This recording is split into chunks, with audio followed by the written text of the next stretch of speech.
ہم اپنی ضروریات زندگی کو پورا کرنے کے لیے بہت زیادہ ٹائم اور پیسہ خرچ کر دیتے ہیں، اور اس بات سے آپ بخوبی واقف ہوں گے کہ بہت ساری چیزوں کو خریدتے وقت ہمارے ذہن میں یہ بالکل نہیں ہوتا کہ یہ خوبصورت دکھنے والی چیزیں کس طرح سے بنائی جاتی ہوں گی اور ان کو بنانے کے لیے کون کون سی چیزیں استعمال کی جاتی ہیں۔ لیکن اگر آپ اس بات کو ایک شاپ کیپر کی نظر سے پرکھتے ہیں تو آپ آسانی سے اس بات کو سمجھ سکتے ہیں کہ کس طرح ایک کمپنی جس کے کسٹمرز کی تعداد لاکھوں میں ہو اور جن کی سیل کروڑوں کی ہو اور ان کی سیل کے اندر روز بروز اضافہ ہو رہا ہو، تو ایسی صورتحال میں وہ پیسے کی بچت اور ٹائم کو سیو کرنے کے لیے کسی بھی حد تک جا سکتے ہیں۔ تو اسی لیے وہ اپنی پروڈکٹس کے اندر حیرت انگیز چیزوں کو استعمال کر اپنا وقت اور پیسہ دونوں بچانے کی کوشش کریں گے، تاکہ تھوڑے وقت کے اندر وہ زیادہ پروفٹ کما کر اپنے منافع کو دگنے سے تگنا کر سکیں۔ لیکن وہ یہ بات نہیں سوچتے کہ اس سے لوگوں کی صحت پر کیا اثر پڑے گا۔ تو آج کی یہ ویڈیو ہمارے روزمرہ زندگی کے اندر استعمال ہونے والی کچھ چیزیں اور کھانے پینے کی چیزوں کے بارے میں ہی ہے۔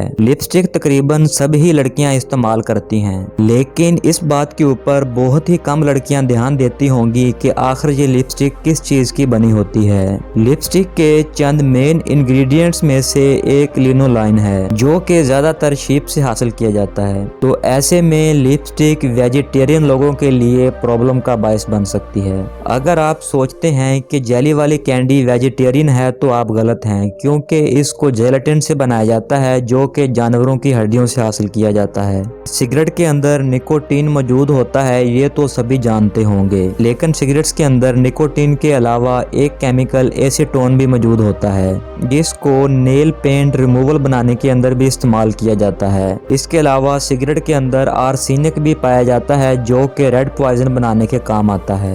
اس طرح اگر سگریٹ کے اندر پائے جانے والی تمام کیمیکلز کی بات کی جائے تو سگریٹ کے اندر 400 سے زائد اقسام کے کیمیکلز پائے جاتے ہیں۔ ہم میں سے اکثر لوگ پرفیوم کا استعمال بھی ضرور کرتے ہیں، لیکن حیران کن بات یہ ہے کہ زیادہ تر پرفیومز بنانے کے لیے ایمبر گریس کو استعمال میں لیا جاتا ہے، جو کہ پرفیوم کی خوشبو کو سالوں تک برقرار رکھتا ہے۔ دراصل ایمبر گریس ویل مچھلی کی الٹی کو کہا جاتا ہے۔ تو آئندہ آپ جب کبھی بھی پرفیوم بائی کرنے جائیں تو ایمبر گریس کو ضرور یاد کر لینا۔ سٹرابری آئس کریم اور سٹرابری کینڈی میں اس کا کلر اٹریکٹیو بنانے کے لیے چھوٹے کیڑوں کا خون استعمال کیا جاتا ہے، کیونکہ ان کیڑوں کے اندر نیچرل ایسڈز ہوتے ہیں جو کہ ان کلرز کو گہرا اور اٹریکٹیو بنا دیتے ہیں۔ تو آج کے لیے اتنا ہی۔ اگر ویڈیو اچھی لگی ہو تو ویڈیو کو لائک اور شیئر کیجئے، چینل پر نیو ہے تو چینل کو ضرور سبسکرائب کیجئے۔